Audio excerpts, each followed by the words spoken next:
हं.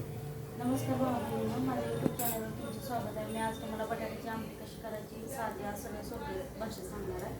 आपण पातेलं ठेवले, पातेल्यात आपण तेल ओतायचं. तेल ओतलेलं आहे बघा. आता आपण त्यात जिरं आणि मोहरी टाकायची. मी मोहरी टाकली आहे आणि जिरं टाकलं. आता आपण कांदा टाकायचा. बारीक चॉप करून घेतला कांदा मी एक मिडियम साईजचा.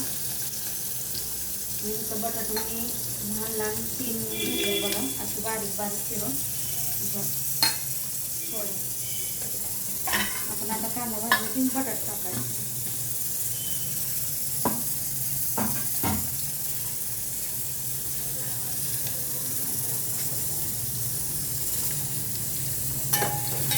कांदा भाजून घ्यायचा.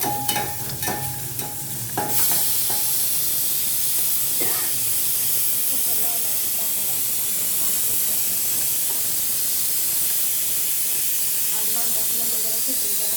माझं चेहरा दिसतच नाही ते जेवण करताना, म्हणून नंतर मी सांगितलं जरा आज खिचडी करा म्हणून.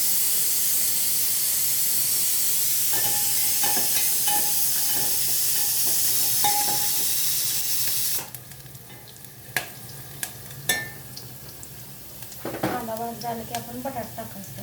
हे बघा बटाटे टाकतो. दोन स्वच्छ घेतले मी.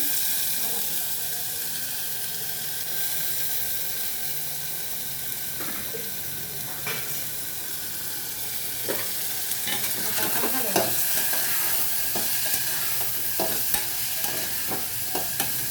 आता त्यात आपण चटणी मीठ टाकायचं.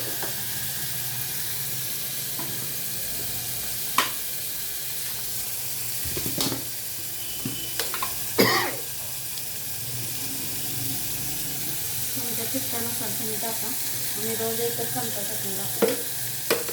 तुम्हाला जसं तिखट पाहिजे तुमच्या अंदाजाने टाका. आता चवीनुसार मीठ टाकायचं.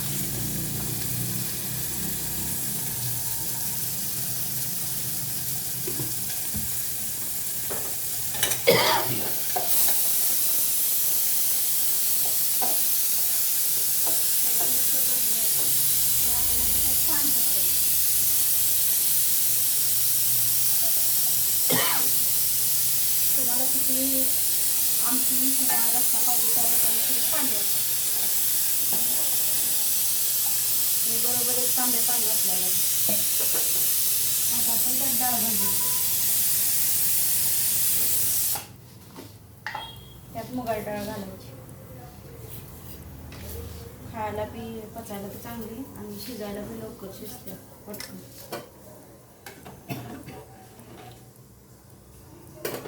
शिजत आलं की आपण त्यात ही घालायचं कोथिंबीर.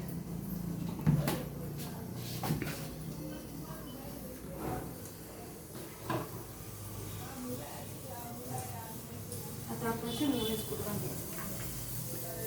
हे बारीक करून ठेवते एकदमच 2-3 दिवसाचं. सारखं सारखं करायला मिळत नाही म्हणून एकदमच बारीक करून ठेवते. आता शेंगदाण्याचं कूट घालतात.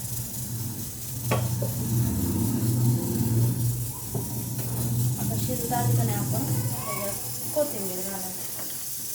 सरळ साध्या सोप्या भाषेत केलेली आहे बघा मी बटाट्याची आमटी. तुम्हाला माझी कशी आमटी वाटते कमेंट सांगा. आणि कट बघा किती छान आला.